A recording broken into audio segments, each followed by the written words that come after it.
नमस्कार शेतकरी मित्रांनो, कांदा उत्पादक शेतकरी बांधवांसाठी आताच्या क्षणाची सर्वात महत्त्वाची आणि मोठी बातमी. कांदा संदर्भातील कांद्याच्या भावात वाढ होणार तर कधी होणार, किती होणार, कशामुळे होणार, काय महत्त्वाचे कारण, सविस्तर थोडक्यात संपूर्ण अपडेट बातमी आपण या व्हिडिओच्या माध्यमातून जाणून घेण्याचा प्रयत्न करावा. तरी महाराष्ट्रातील तमाम कांदा उत्पादक शेतकरी बांधवांना एकच विनंती, व्हिडिओ शेवटपर्यंत अतिशय महत्त्वाचा व्हिडिओ आहे. व्हिडिओ जर आवडला तर नक्कीच लाईक करा. सांगा चॅनल नवीन असाल तर या ठिकाणी बघितलं तर माझा शेतकरी या चॅनलला सबस्क्राईब करून असेल ब्लेकन म्हणजे अंडस नका, जेणेकरून नोटिफिकेशन तुमच्यापर्यंत सर्व अगोदर पोहोचते. चला तर मित्रांनो, व्हिडिओला सुरुवात करतो. असं करू शकता, केंद्राकडून शेतकऱ्यांना अद्याप कांदा खरेदीचे पूर्ण पैसे मिळेनात. केंद्र सरकारच्या ग्राहक व्यवहार विभागाने किंमत स्थिरीकरण निधी योजनेअंतर्गत नाफेड व एनसीएफ या दोन नोडल एजन्सीमार्फत शेतकऱ्यांकडून 3 लाख टन कांद्याची खरेदी पूर्ण केली.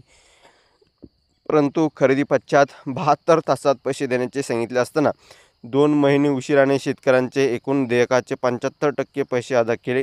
मात्र अद्याप शेतकऱ्यांची 25% देयक रोखलेली आहे.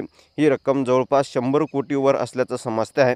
अगोदरच अतिवृष्टीचे संकट, त्यात आता सणासुदीच्या तोंडावर आलेली आर्थिक कोंडी होत आहे.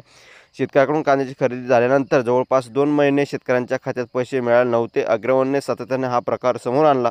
त्यानंतर शेतकरी उत्पादक कंपन्या व सहकारी संस्थांच्या प्रतिनिधींनी थेट दिल्ली गाठत केंद्रीय मंत्री नितीन गडकरी, ग्राहक व्यवहार, अन्न व नागरी पुरवठा मंत्री प्रकाश जोशी, विभागाच्या सचिव निधी खरे यांच्यासह वरिष्ठांची भेट घेतल्या. अखेर गणेशोत्सव काळात खरेदीच्या सप्टेंबरच्या पहिल्या आठवड्यात शेतकऱ्यांच्या खात्यात खरेदीचे 75% रक्कम वर्ग झाल्या, परंतु 25% रक्कम बाकीच आहे.